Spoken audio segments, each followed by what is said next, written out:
এখানে ফ্রিজ পরিষ্কার করার জন্য দুধ আর গুড়গুলো আলাদা করে থেছি। এদিকে একটু বাটিতে হচ্ছে এখানে আদা, আম আর হচ্ছে একটু গরুর গোশ এখানে রাখা আছে।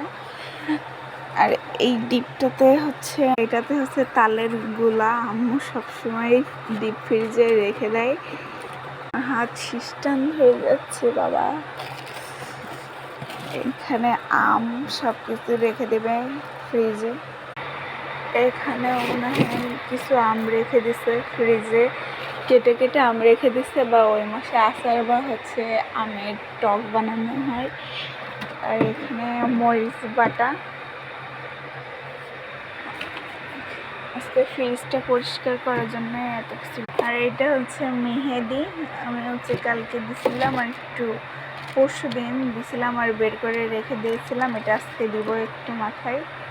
এখানে অনেকগুলো চিংড়ি মাছ আর ইলিশ মাছের চুকরা, বাঙালির ফ্রিজে আর যা যা থাকে আর কি।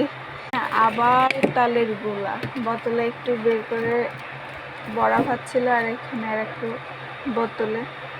তালের সিজন চলে আসলো, তাও আগেকার বছরের তালের গোলা এখনো ফ্রিজে। আর এটা আমার আম্মুর স্পেশাল জিনিস, প্রত্যেক দিন বের করা লাগে। আর আইসক্রিমের বা হচ্ছে বিস্কিটের বয়েমে বা বাটিতে এভাবে বাটা ঘষায় রেখে দেয়। এখানে রসুন আর জিরি বাটা আছে, হয়তো কি মাছ বোঝা যাচ্ছে না। আর এইদিকে নর্মালের অবস্থা, মানে ফ্রিজের অবস্থা বলতে গেলে খুবই খারাপ। এটা অনেক আগেকার ফ্রিজ, কিন্তু আমার আম্মু অনেক যত্নে রাখছিল। প্রত্যেকবার এটা পরিষ্কার করা হয়।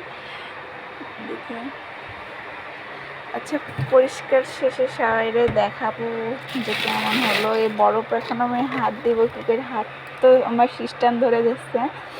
দেখা যাক কতটুকু পরিষ্কার করতে পারি।